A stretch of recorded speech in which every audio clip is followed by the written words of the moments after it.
From the Fatheads Eyewear Studio in Indianapolis, Indiana, this is The Skinny. Maybe I need to start in the trash truck business. Don't rule it out. But the steering is spokes on the wheel straight ahead. The steering's broken. Bridges takes the wheel and he goes, whoa, whoa.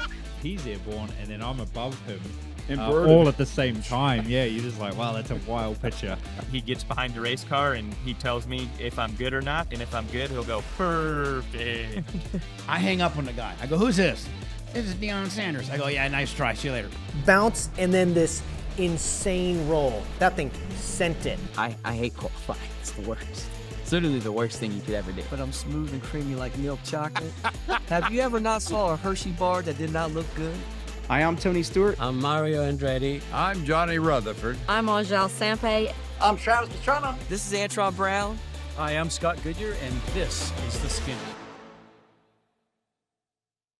Welcome, ladies and gentlemen, to the holding tank here in Indianapolis, Indiana. This is The Skinny, and you're watching the Fatheads Eyewear Studios here with the three of us. I'm Ken Stout. That is Mr. Rico Elmore. Yes, a Hall of Famer in the house here today. That is Mr. Scott Goodyear. And as always, at the controls, we have Mr. Michael Young, better known as the Track Dude. These two guys are buddies. They did a lot of work together over the course of time, and we can go a lot of different directions here. Maybe we'll let you choose. Let's see. We can talk about you being a race director. We can talk about you being a driving instructor. We can talk about your wins in IndyCar, IRL, or Champ, and your amazing finishes at the 500, or we can talk about you being a factory Porsche driver, one of the top 10, and pick one, man. Get the Rolodex out. I mean, do we need to start with 1992? I mean, so it seems like it always goes there at some point. Well, we're going there for sure.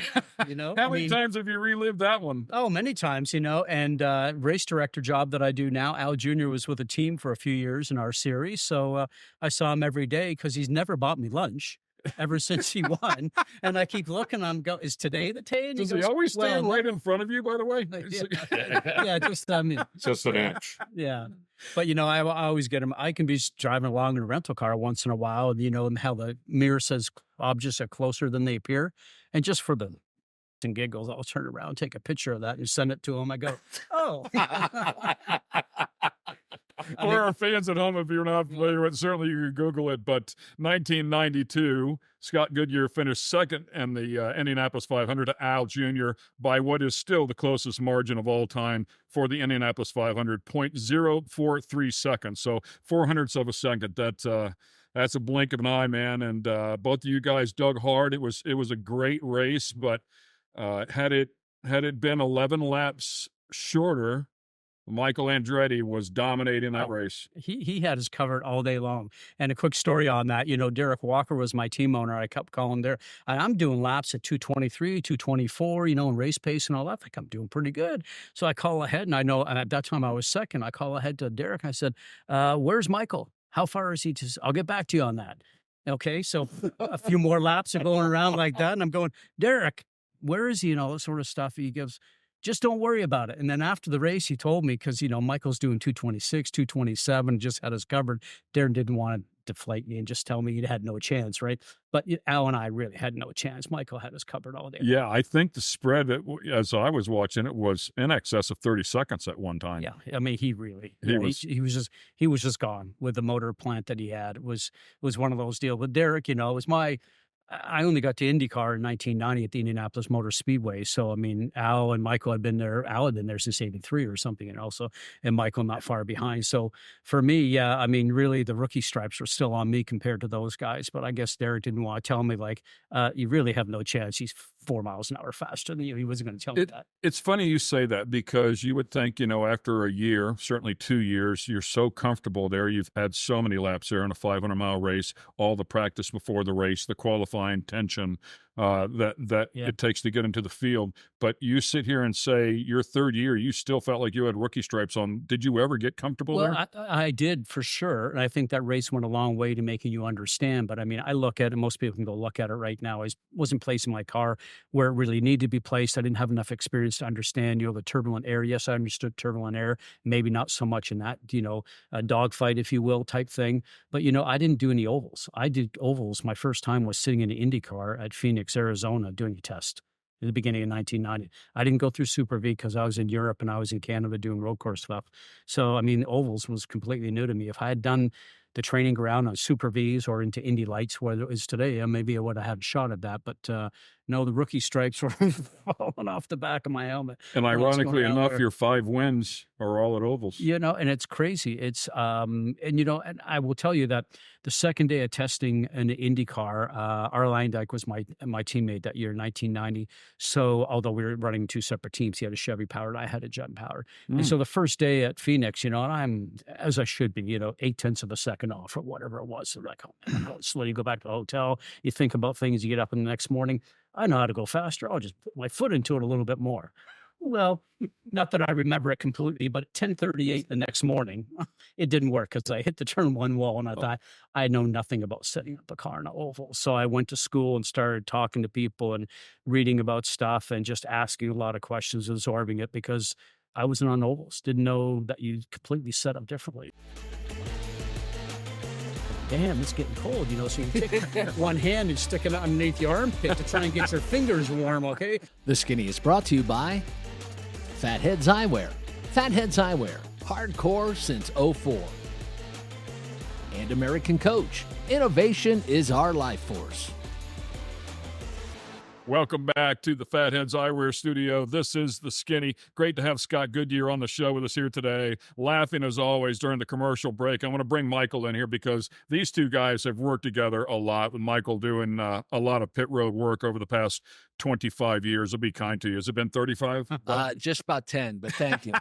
Only 10 years. I've not been. But during commercial break, you brought up a great question there, Mike. Well, it was just, I think back to that because I was still not in racing. I was just getting ready to move to Indianapolis. And I just remember it being freezing cold that day. And you started dead last. And I thought to myself, this guy doesn't have a prayer. And then you worked your way through the field. At what point in that race did you think to yourself, I have a shot, I could actually win this race? Well, I knew we had a good car because we had a current year car. In 90 and 91, I was driving 90. I drove a year-old car with a Judd engine. 91, I drove a current year car, still a Judd engine, so down on horsepower.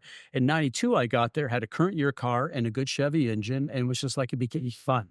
It's like, oh, wow, this is good. You can keep up with people and do a little bit of racing. But, we had trouble getting qualified because we had problems with the oil system on the car. So I qualified the 91 car, and then it wasn't fast enough in the second weekend. It got bumped out. And then what we did is we had Mike Groff come in and qualify the 92 car because Derek Walker, who just started his team, was hopeful to put 2 cars in the field, big payday and all this sort of stuff, starting his new team. So I agreed. I said, yeah, if I change into my current year car anyways, if I qualify the second weekend, I'm going to start at the back, close to the back anyways. So he said, yeah. In turn, the 91 car wasn't fast enough. And then that car got bumped out. I obviously took over my 92 car. And Mike was very good about it because he knew I was coming in. And in the end result, you get out now practicing when we found what the problem was, and I get out there and running with people, I go, man, I could probably qualify in the top 10, because the car was really, really good. And then as the race went on, though, and as Michael says, it was cold. It was darn freezing. And back then, the cars aren't as buttoned up aerodynamically as they are today. So there was, airflow and all that sort of stuff, which the guys would love today because they got these wind screens on. They'll take any airflow, right? Back then, when it's like 42 degrees or whatever it was, I can't remember what the number was, but, wind chill zero. Oh, yeah, it felt like zero. You're going 225, 30 miles an hour, it feels like zero. So I remember sitting in the car on race day and, and you're cold and you're just like, you don't want to get going. So you get going and then you start to sweat just a little bit and you start to get warm. This is really comfortable. A yellow comes along, you get a little bit damp and all that sort of stuff. The air is coming through there. Then you get another yellow. It's like, damn, it's getting cold, So you take one hand and stick it underneath your armpit to try and get your fingers warm, okay? And then it's like this. You're going down and trying to find all these things to try and keep warm in a race car when usually you're sweating, losing 6 or 7 pounds a day. So no, I remember it distinctively, and so much stuff happened in front of me. And the one thing that I always remember, I said, because I was dead last, I said to Derek on the radio, on the warm-up laps, I said, Derek, I almost just lost it. I'm back here weaving the tires up. It's so cold. I can't get into Scotty, just go slow. We got all day. You got a good car. Just, let's just get going and all sort of stuff. That's down in 3 and 4, and then get through 1 and 2. And then Roberto Guerrero goes off and crashes, right? And Derek does, he say, are you all right? He just got on the radio and he goes, damn it, Scotty, I told you to take it easy. He thinks it's me. Okay. And I'm just like, and he's just giving me a tyrant for, I don't know, about 10, 12 seconds, right? And then he stops and I go, Derek, I'm fine. It wasn't me. Okay. So, oh, okay. All right. Yeah. Okay. Just get ready for the start. Yeah. So I was cussed out before we even got the green flag. There was a number of crashes. Mario crashing out. There were a number of crashes fairly early on. And stuff happened in front of me like all the time, you know, and even on the first lap after a restart or something like that, the tire, you usually got grip. I mean, you're sliding through the middle of the turn. And so then you started to back off a little bit and knew it was going to slide, which helps warm the tires up, obviously. But it was ugly for the first lap or two after a restart.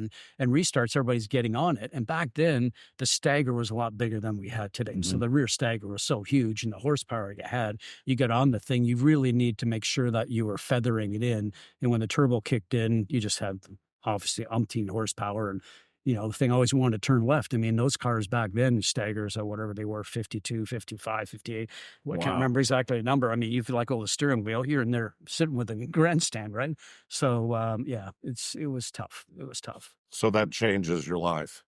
It does. Changes your racing career. Yeah. And people know who Scott Goodyear is. And, you know, and still today, I tell people 50% of the fan mail that comes in is about 1992. That was a long time ago. And any time that the IndyCar series went to a different country, like going to Japan, I mean, a couple of months later, you're getting stuff in the mail, fan mail in the mail, in your mailbox. You know, when you open it up in the morning, you walk down there and you go, wow, okay, it's from Japan. It's like all these different countries.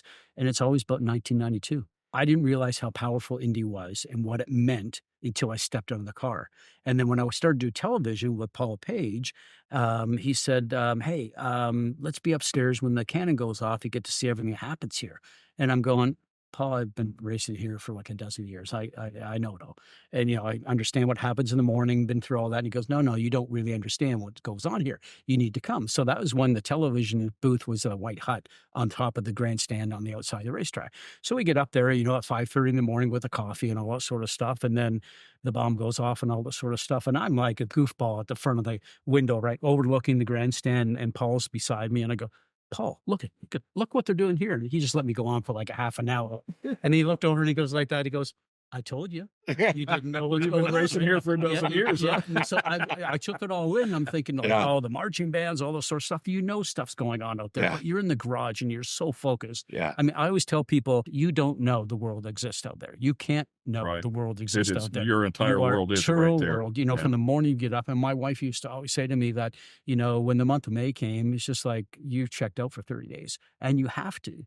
But so I didn't really realize what was going on there. And then the other thing Paul did, he said, let's go down the inside of turn one.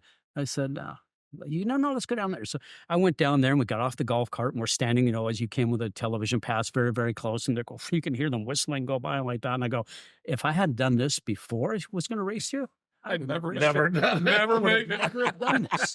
You know, it was just like completely bizarre. Right. And then, yeah, so I got in the television. It was like, now I really started to appreciate it. And then, you know, we're on 1992, so I'm probably running along this segment. I'll tell you the other thing in 1992, doing television with the Marco Andretti Sam Hornish finish, okay? I didn't understand why people got so excited about the second place finish in 1992. And then I go and do television that year. And then you think Hornish is going to win it, you know, and or Marco's going to win it. Hornish comes by at that last minute and gets him. And then I was captivated by it, you know, and everybody stood up and the building rumbled. You could feel it. And then I was just like, that was the energy is unbelievable. I was like that. I'm on my drive home that night. And then I go, now I get it. Now I get 1992 because I just lived 2006 with this. But I didn't understand it until then. And I had a lot more appreciation for it. It's crazy. I mean, obviously didn't get the victory, didn't get to stand on the podium. And the check was about half what he got. I'm Ken Stout. That is Mr. Scott Goodyear. The big man sitting in the middle is responsible for the Fatheads Eyewear Studio. Michael Young is running the controls over there. Great to have Scott Goodyear in the studio with us. He is a Motorsports Hall of Famer, longtime racer as well. Very, very successful. 5 wins in the IndyCar level of the sport. A longtime Porsche driver as well. Very, very fast in all disciplines. Still heavily involved in the industry, helping people out now at this point. We've been touching on 1992. By the way, you mentioned the cannon. I wanted to let the fans know at 6 o'clock in the morning, the cannon goes off at the Indianapolis 500 on the day of the race. So it's not bright, but it is early, and all the festivities are well underway by 6 o'clock in the morning. It's a thing. Oh, it's a big thing. And if you happen to get there early and you're napping in your truck, it will wake you up. Yeah, I was on the bus and it felt like it knocked the windows out this year. I was a little positioned the wrong way. I want to ask you about 1992. We talked about Michael Andretti going out. I think it was lap 189. And then obviously it was you and Al to the finish. And the last few laps, you were tucked in. I mean, I thought your car was amazingly good in dirty air, as close as you were and able to run as close as you were. With 2 to go, you got closer yet. And I was like, is he going to try and move a little bit early? Is he going to be patient? Dude, you talk about patience, maybe too much, but I'm curious what your train of thought was when you're in the car, if you can recall that, because you didn't even try it down the back straightaway that I could tell anyways. You waited until you came out of turn 4, got your run, and then made your move and got halfway there. You know, and your car is generally always better at one end of the racetrack, you know, and there's most people, and that's the situation, that's what you look for, to see where a guy's working and what have you. And there again, like I mentioned earlier on, I'm going to school, right? He's put me through school at the back of it because I didn't do any oval racing before I got into IndyCar. So certainly I was learning, you know, and the times that I did try something and I got it wrong. I remember there was one time in 3 and I sort of slid up a little bit. That's the only time I had to sort of backpedal and get out of the gas a little bit so the front end would bite.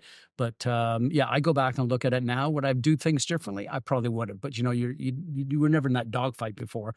But yeah, so in coming down the front stretch, okay, we'll get this timed and everything like that. So if the start line, finish line was just a bit further down the road there a little bit, we were all right, you know? So, I mean, we had the momentum going past. So, and that was my reference too, that the objects in the mirror closer they appear because, you know, and Al said, I saw you coming. So, yeah, it was just a lot of fun. You know, it was disappointing at the time, but I think I go back and look at it now as much as that second place is still, you know, talked about as we're doing right now. And the fan mail keeps coming in about it. Yeah, it's crazy. I mean, obviously you didn't get the victory, didn't get to stand on the podium. Oh yeah, and the check was about half what he got. so there is some, yeah, it's not much of a consolation prize, but there you go. Yeah, I get it. I get it. By the way, I don't remember the years, but obviously that was Al Jr.'s first win at the 500 after his deal with Emmo in '89. Remember that? Right. Yes. Yeah. But he won it on May 24th. And Al Sr. and Bobby had also won on May 24th. This is a stat that I heard Paul Page mention.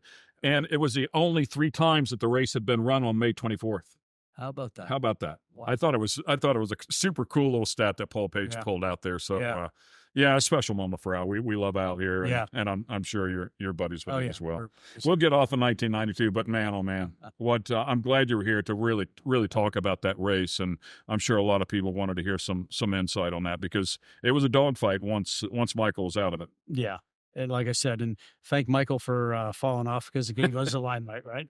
To win it, you got to make it to the end. So yeah, there's a lot of stories that have been close. Boy, I say that a lot now in my current job. I'll tell you that with these young karters that are coming in because our first step, you know, we get the karters coming to F4. So yeah, I use that all the time. I use what Al quote all the time. First off, to win it, you got to be in it, and to make sure that you're at the end until we see the checkered flag. Absolutely. So Michael, see if. Let me know if this is a good way to bring it up. Do you also tell your students not to pass the pace car? I tell them a safety car line 1, a safety car line 2. So, which is a big thing in in F1 racing. So yeah, so we go through all that sort of stuff. So the young drivers don't know much about that, but the fathers do, and they all come up and go, "Should have won that race," and the police car was going slow, and all that sort of stuff. And I go, "Yeah, I know it, hear it all the time." I think that was 95. Was that 95? It was 95, yeah. Yeah. Last year, were you still teammates with Ari? Did Ari win it that year? Or no, that was 97 Ari It won. was Ari won it in 97, and the other Canadian, Jacques Villeneuve, won it because he was That's right. second to that point That's in time. Yeah. So, I mean, our cars are geared for 60 odd miles an hour in first gear, and the pace car is supposed to be going quicker than that, you know, at like 80, and then he's supposed to go up to 100, and you're going along in first gear, and the thing's chugging itself because he's going so slow. So, yeah, I mean, I certainly do that again. He was up and gone and all that sort of stuff, and you know, and we had still horsepower back then, 900, whatever it was, you know. So I throttle the thing in turn 3 and get up and get going, and I honestly thought that he broke. It was going so slow down the apron, things like that. So your first thing is, you know, if you get out of it, you're going to stack the whole field. Sure. Yeah. Well, that is And absolutely that's, true. you know, and as a race car driver, That was the first thing I learned as a turn 3 spotter. Yeah. About cars stacking, you know, bringing a car out off pit road up into the blend, going into 3, and you stack them in the back, and yeah, it's a bad day. You know, as race car drivers, we won't take our foot off the gas very well. So, and I'm knocked out. Yeah. And then I'm just like, stop beating on my helmet, man. I've got to listen. Yes. You're looking at a Canadian Motorsports Hall of Famer and also the Ontario Sports Hall of Fame. No, not Motorsports, Sports Hall of Fame, the only racing driver in there. Yeah, still today. So I took the opportunity to fill him in a motor racing when I got up to accept my award. I Attaboy. thought, why not? I know about hockey and baseball and curling and all this sort of stuff. I filled him in for about 30 minutes on motorsport. Wonderful stuff, man. Again, great stories during the commercial break. We're going to bring one of them back here now, though.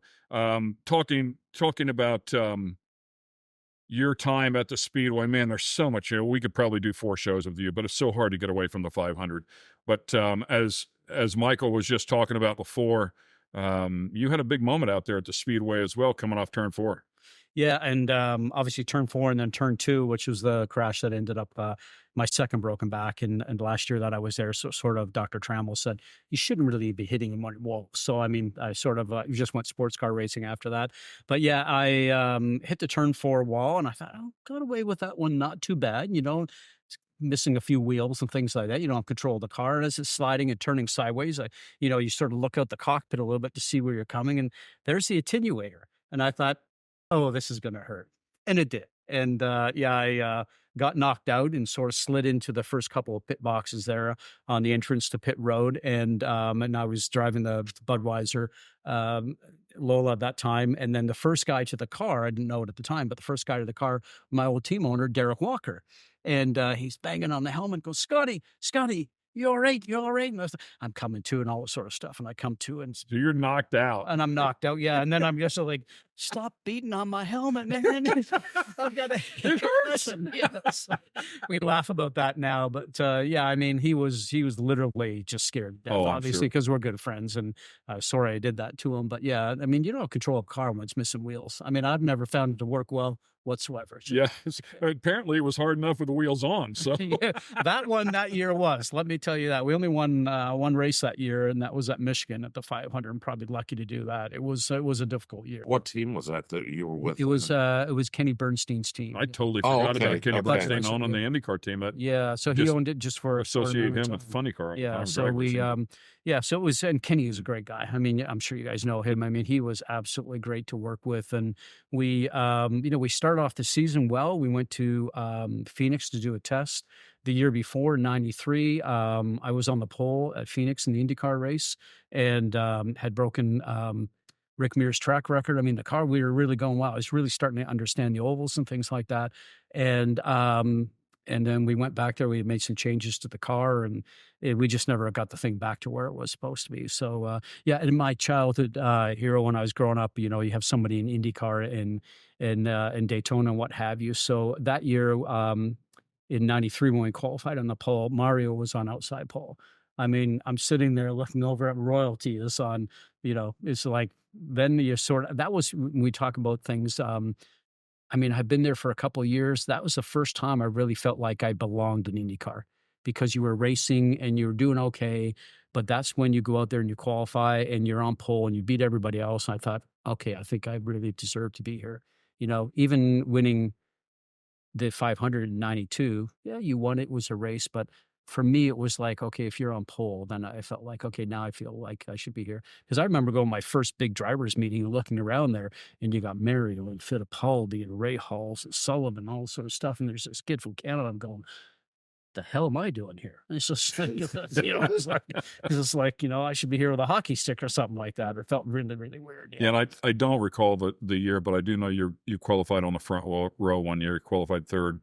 That had to be an exciting moment to start the race on the front row. And it really was, because the two Buicks with Brayton and Leyendyke were, quicker. I remember qualifying because our average was 230 miles an hour plus whatever it was. I was like, oh, maybe we got a shot at this. And Buicks rolled out. And I don't think that's going to happen. We also touched while we were at commercial break. I remembered you, it jogged your memory as well. We talked about in 92, and I don't know when they came out with pit road speed. I don't know when that rule was made, but I was watching that race, man, and you talked about it before. You said you just breathed the throttle and you entered pit road at 200. It was scary, and now that I've stepped away from it, what could have happened and what we've seen happen over the years. I mean, we weren't the brave ones driving the race car. The guys changing the tires were the brave ones. I mean, can you imagine being on the outside, on the entrance to pit lane? And it's your turn, you're on right front and right rear. It's your turn to go out there. I mean, how do you sit there with, the cars going by so fast, probably blowing you almost over?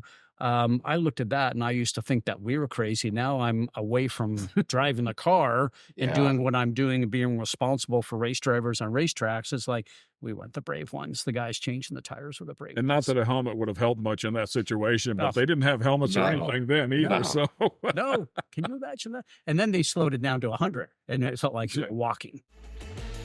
Different things. And then I looked over and I go, oh, that's where I broke my back in Brazil, because it was side by each, right?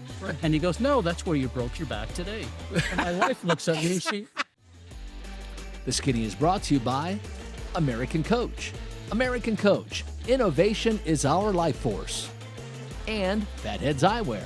Fatheads Eyewear, hardcore since '04.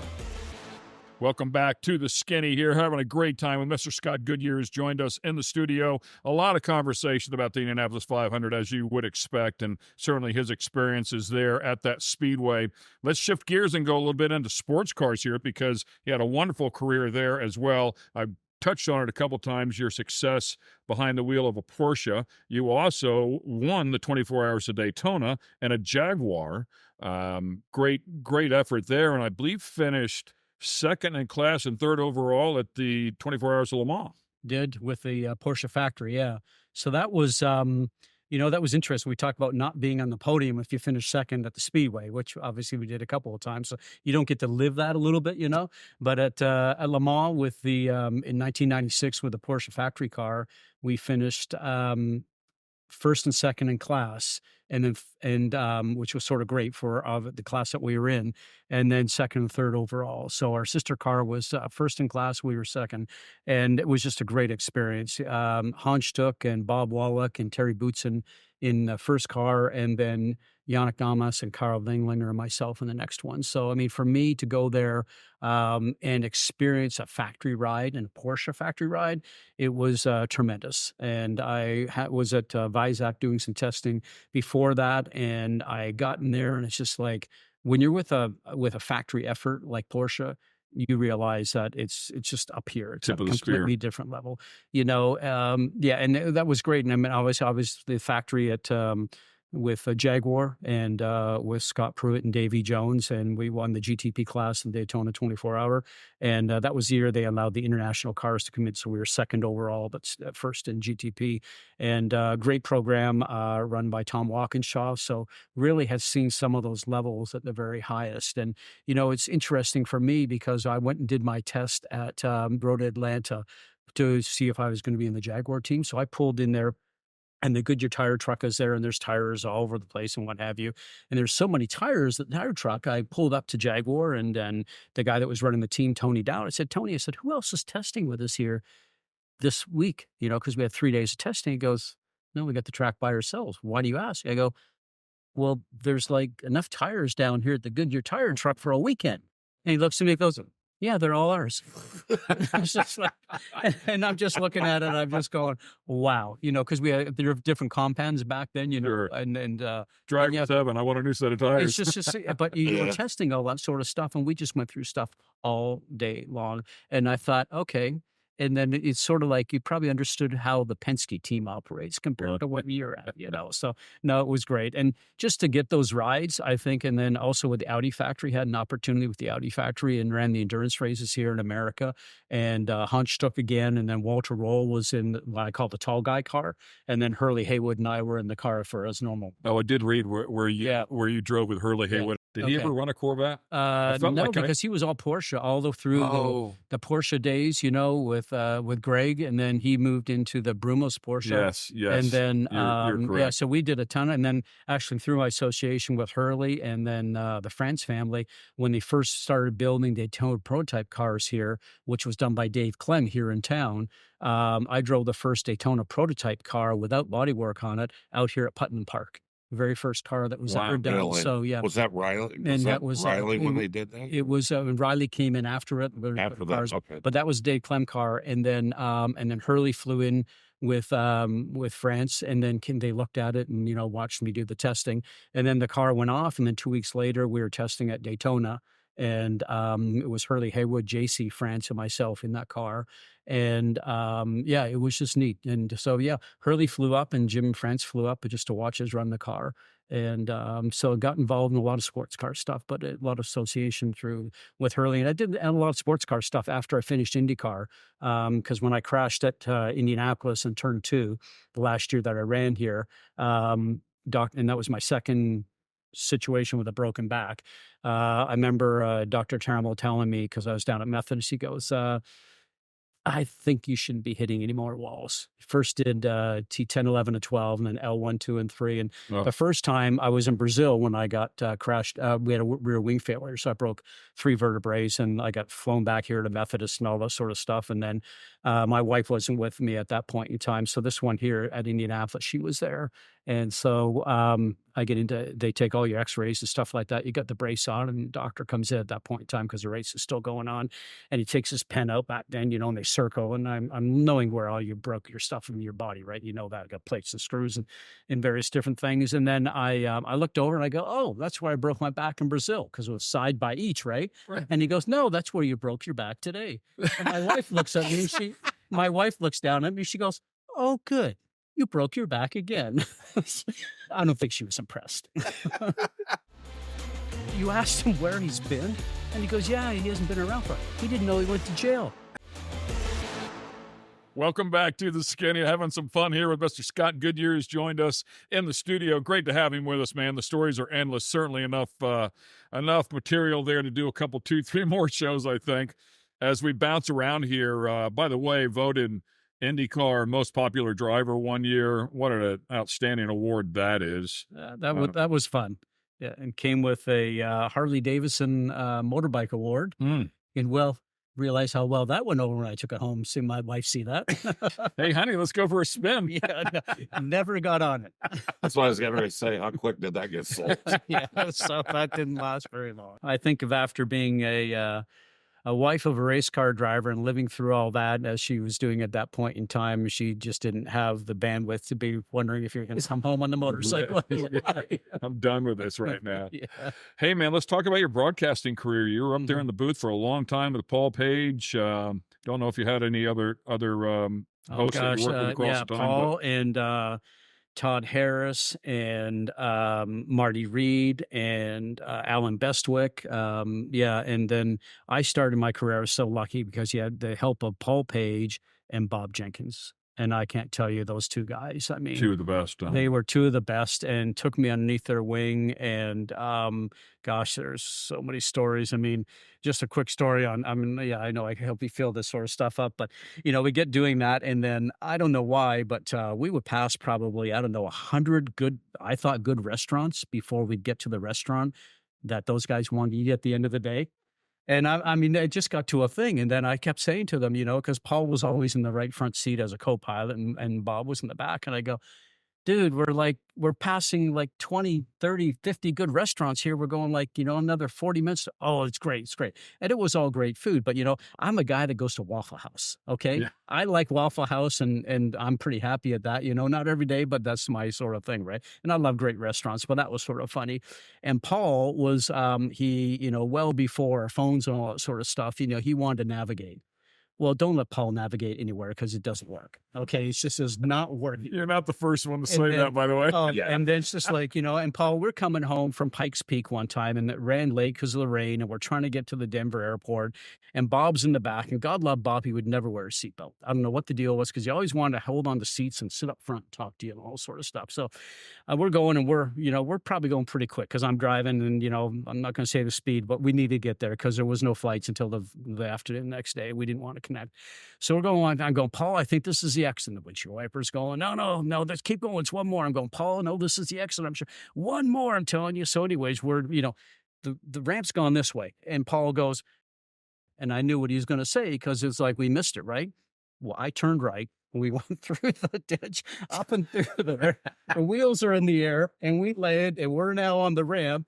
And then Paul's still holding his map. I look over at Paul, and he's just like, oh, I go, we're not missing the plane, Paul. And then in the back, I'm hearing, and I look in the mirror and I can see Bob. You wanted Bob's Jacobs a up in big the dude. back He probably seat. pounded his head off the ceiling.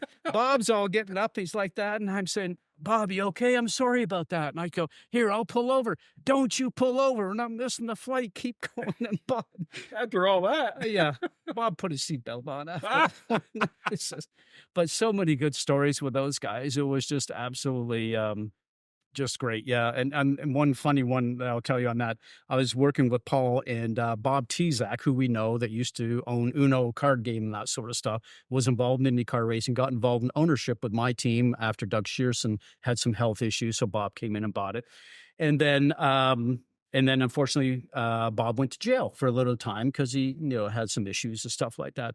We're up at Chicagoland Speedway walking along. And Bob Tezak's now out of prison. He's been there for 5 or 6 years. And Bob is there and he's walking towards it. And he sees me and that sort of stuff. And I go, Paul, gosh, it's Bob Tezak. And no sooner do I say that, we're already engaged in a conversation, all this sort of stuff. Hey, how are you? Good to see you, Scott. We go for that sort of. And Paul looks at Bob and he goes, Bob, I haven't seen you around for quite a few years. Where you been? And Bob Tezak's answer is he says, oh, I haven't been far away. I've actually just been down the road here just a little bit. The Joliet's down the road. And I'm going, oh my God, like that. So we finished, the niceties and that. We walk away. And I say to Paul, I go, are you serious? And he goes, what? I go, you asked him where he's been? And he goes, yeah, he hasn't been around for. He didn't know he went to jail. And so he told Paul, his son, Paul, he was in Joliet over there with fraud and all that sort of stuff. And Paul goes, oh my God, I didn't know that. And Paul felt really bad.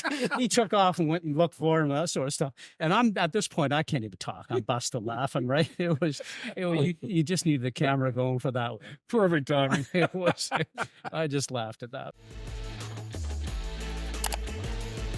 Want to get the skinny on other guests in different types of motorsports? Check out our YouTube page and get the skinny. The Skinny is brought to you by Fatheads Eyewear. Fatheads Eyewear, hardcore since '04. And American Coach. Innovation is our life force. Welcome back to the Fatheads Eyewear Studio. Man, what a wonderful show here, having Scott Goodyear on the set with us and some incredible stories along the way. I can't believe we're almost out of time here. Let's touch real briefly on your current duties. You're working heavily involved with FR Americas, which I think was Formula 3, right. Also Formula 4. Yeah. Obviously, Trans Am on your shirt there. There's a lot of sanctioning bodies underneath one umbrella. Yeah, we do. And Tony Perella, who first came in on SVRA and made the largest vintage series in the country. And as you know how big those events are that he runs at the Indianapolis Motor Speedway. I mean, he's had as many as 700 cars there. We now have 24 events coast to coast between all the SVRA, Trans Am, TA2, IGT, JSF4, F4, FR. I mean, we got so much there. So we got a great working group, a lot of experienced people. Our side of it is the F4 and the FR Americas, which is FIA. So I've been to Geneva, Switzerland to go through the course there. So FIA certified and running the courses. And it's a lot of fun because we have a lot of the drivers coming out of karting into our classification. We're basically the first stop for them. So, there's a big draw for F4 and F3 FR because it's FIA, and a lot of the drivers want to go and hopefully go to Europe, or else they end up coming here to America. So if they come through our series and they end up finishing with FR Americas, and the next step is to Indy Next, or what they used to call Indy Lights, and then the drivers get involved in there. And the first guy that's made it all the way through, Kyle Kirkwood, who's now obviously involved in IndyCar. Not only did he make it all the way through, but he won a championship all the way through. It's really just amazing how these guys, they have the ability. David Malukas for our series, and Linus Lindquist. I mean, we just had a lot of guys coming through that have done a great job. So we're a training ground. There's lots of options for them here in North America, but great programs going, lots of races, 3 races per weekend in each classification. And I oversee the JSF4, F4, and FR now. So oversee 9 races a weekend when we're at venues. So it's a lot of fun. As a race director? As a race director, and now actually running all 3 of those. So taking over the running of those just last year. So it's it's funny because when I told my wife, after television ended at 2018 with ABC and ESPN, after 17 years, NBC came in and took over in 19. I think she thought we were going to go sit at the cottage and all that sort of stuff. So when I signed up, I said it's 6 weekends a year. It won't be too bad whatsoever. So I'm now doing, between all of our stuff, I think I did 15 event weekends last year. So, it's just like, if you're at a racetrack, I mean, there's no better place to be at a racetrack, and it's just, everybody's enthusiastic about what goes on. We just had a program on the weekend at New Jersey Motorsport Park. We did a media training seminar to all the drivers. So we brought a specialist in, and that's the sort of stuff that we do, and I just love seeing the development of the drivers from when they arrive. You can see a difference by halfway, and then by the end of the year, it's a lot of fun. It's gratification. So if somebody wants to get involved, what's the best route? Our websites, on f4uschampionship.com, framericas.com. We're headed to Canadian Tire Motorsport Park for our next race here in a few weeks.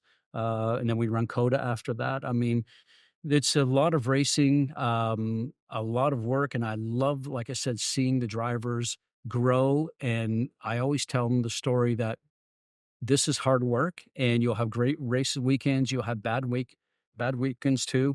But, it's a life lesson, because life's not easy and work's not easy. So there's highs and lows. And if you can absorb all this stuff in sports, I think it makes you better prepared for life and better prepared for business. And all 3 of our kids were in a high level sports. It didn't matter what it was. My daughter riding horses, and the boys playing other sports, and one racing and one playing high level golf. And just to see them go through the preparation and the disappointment, and also the highs and lows that go with it. Winning is great, but there's a lot of stuff behind the scenes that's not so great sometimes. Yeah. A friend of mine said to me, because I spent a lot of time racing with my son, and he looked at me and he said, "You guys are making life worth living." Yeah. It's a great way to look at it. And it's the highs and lows, but that's what makes life worth living. Right. It's so important, because I think sports teaches you so much. My daughter rides horses. My wife's been riding since she's been 7. My daughter won at a very high level. And I think that just teaches you work ethic, how hard you have to work, disappointment. And so for us to put all that together and then teaching them stuff off the track, because racing is important. What you do on the track is important. What you do off the track today is almost more important. So our media seminars on the weekend was really about what social media can and cannot do for you. The pitfalls of social media, the social media, how it can help you, all the stuff that goes through that, and, presentation. And when you're racing, you are representing yourself and sponsors and motor racing in general all the time. Doesn't matter if you're getting gas at 7-Eleven or you go in the grocery store, somebody's always watching you, especially today with all the cameras and Absolutely phones right. that are going on with that. So it's changed from my day. And I explained that to them. When my day happened, you're racing, you're winning series, people would call you, say, hey, do you want to go try that? I called by Jack Roush to go and run a GTO car at Daytona, very early on. It's like they would seek you out. Well, now they don't seek you out because you have to seek them out. And, if it's not the first or second question, it's probably the third question. What's your budget? That's the fact of life today. Absolutely Fact right. of life today. So they live in a whole different world, drivers today, than we did back in my era, for sure. We appreciate you taking the time to come on, and that series is lucky to have somebody that brings the credibility and experience that you brought, and your ability to teach young kids. So thanks for doing what you're doing. Thanks for giving back to the industry that you obviously love, and thanks for coming in here, spending some time with us, man. It's been a lot of fun. We'll do it again sometime. Yeah, Absolutely. absolutely. It's just a small sampling of the skinny of that guy, but a great sampling nonetheless. Hope you enjoyed the show. We'll see you next week.